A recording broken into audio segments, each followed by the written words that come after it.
Abba love and cookie stories.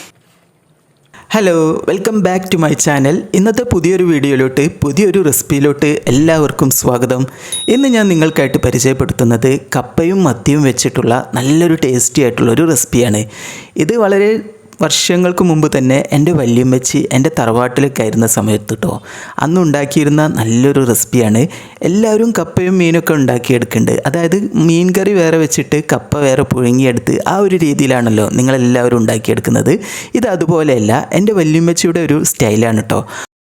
ഇന്നിത് എൻ്റെ ഉമ്മച്ചിയാണ് കേട്ടോ ഉണ്ടാക്കിയെടുക്കുന്നത്. വല്യമ്മച്ചിയൊക്കെ മരിച്ചുപോയി.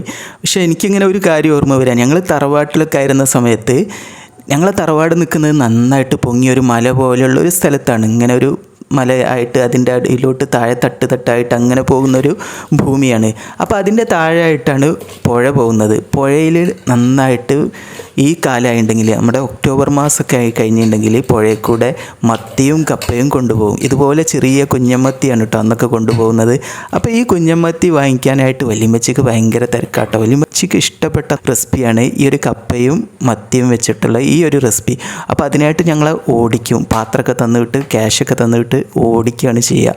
ഞങ്ങൾ കുറച്ച് ദൂരെ ഓടിപ്പോയി. ഞങ്ങൾക്കും അതൊരു രസമായിരുന്നു കേട്ടോ. പുഴൻ്റെ പക്കത്തൊക്കെ പോയിട്ട് ഞങ്ങൾക്ക് മീനും ഞണ്ട് പിടിക്കുന്നതൊക്കെ കാണാനൊക്കെ പറ്റുമല്ലോ. അപ്പോൾ ഞങ്ങൾ ഓടിപ്പോയി അതൊക്കെ വാങ്ങിക്കാനായിട്ടും ഞങ്ങൾക്കും ഭയങ്കര ഉത്സാഹമാണ് കേട്ടോ. അപ്പോൾ ആ കാര്യമൊക്കെ ഇങ്ങനെ ഓർമ്മ വരികയാണേ. കപ്പ നമുക്ക് പുഴുങ്ങാനായിട്ട് മാറ്റി വെക്കണം. ഇനി മത്തി, ഇത് കണ്ടില്ലേ, ഈ ഒരു രീതിയിലുള്ള മത്തിയാണ് കേട്ടോ നമുക്ക് ഈ ഒരു റെസിപ്പിയിലോട്ട് ആവശ്യം. വലിയ മത്തി ഉപയോഗിക്കരുത്, ഇതുപോലെ ചെറിയ മത്തി. ഞങ്ങളവിടെ കുഞ്ഞമ്മത്തി എന്നാണ് കേട്ടോ പറയുക.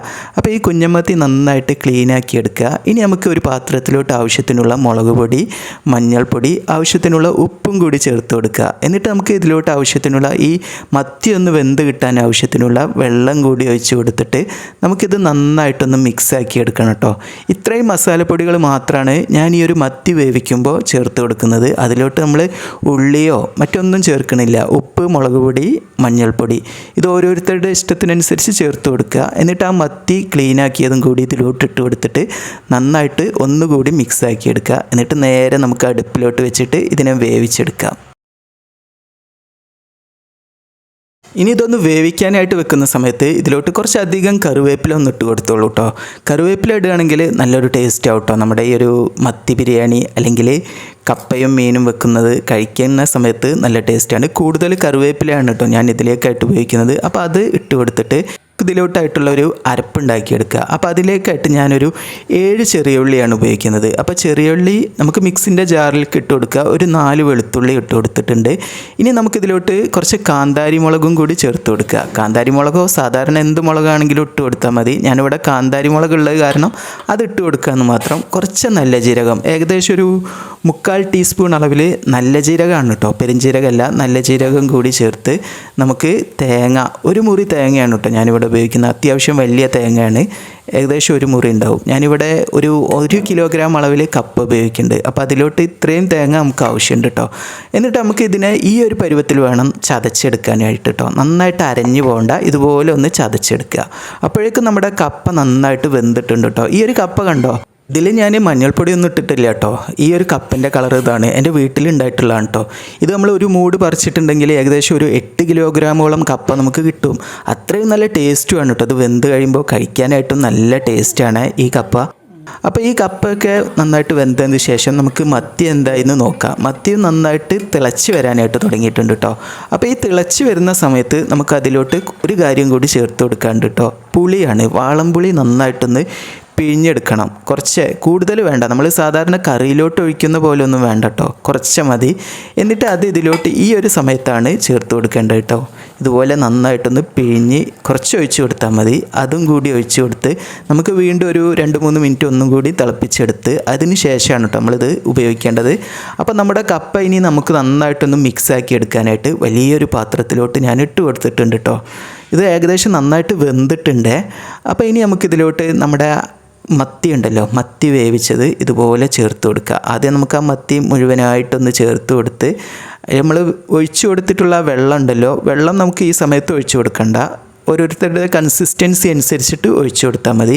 അപ്പോൾ ഞാൻ ആദ്യം തന്നെ ഈ മീൻ മുഴുവനായിട്ട് ഇതിലോട്ട് ഇട്ട് കൊടുക്കുന്നുണ്ട്. അതിന് ശേഷം ആവശ്യത്തിന് നമ്മുടെ ആ ചാറും കൂടി ഒഴിച്ചു കൊടുക്കുകയാണ് ചെയ്യുന്നത് കേട്ടോ. അപ്പോൾ ചാറ് ഞാനിവിടെ മുഴുവനായിട്ട് തന്നെ ഒഴിച്ചു കൊടുക്കുന്നുണ്ട്. കൂടുതലായിട്ട് ചാറൊന്നും ഉണ്ടായിരുന്നില്ല കേട്ടോ, കറക്റ്റായിട്ട് തന്നെ ഉണ്ടായിരുന്നുള്ളൂ. അപ്പോൾ അത് മുഴുവനായിട്ട് തന്നെ ഞാനിവിടെ ഒഴിച്ചു കൊടുത്തിട്ടുണ്ട്. അടുത്തതായിട്ട് ഉമ്മച്ചി ചേർത്ത് കൊടുക്കുന്നത് തേങ്ങാരപ്പാണ് കേട്ടോ. തേങ്ങാരപ്പ് ഇതുപോലെ ഇങ്ങനെ മിക്സാക്കി എടുത്ത് എല്ലാ ഭാഗത്തോട്ടും എത്തുന്ന രീതിയിലാണ് കേട്ടോ ചേർത്ത് കൊടുക്കുന്നത്. അങ്ങനെ ആകുമ്പോൾ ഇളക്കിയെടുക്കുമ്പോൾ എല്ലാ ഭാഗത്തോട്ടും എത്താനായിട്ടൊക്കെ വളരെ നല്ലതാണെന്നും പറഞ്ഞിട്ടാണ് ഉമ്മച്ചിത് ഇതുപോലെ ഇങ്ങനെ പരത്തി ഇട്ട് കൊടുക്കുന്നത്. അപ്പോൾ അത് മുഴുവനായിട്ട് ഇട്ട് കൊടുക്കുന്നുണ്ട് കേട്ടോ, ഈ മത്തിൻ്റെ കൂടെ തന്നെ.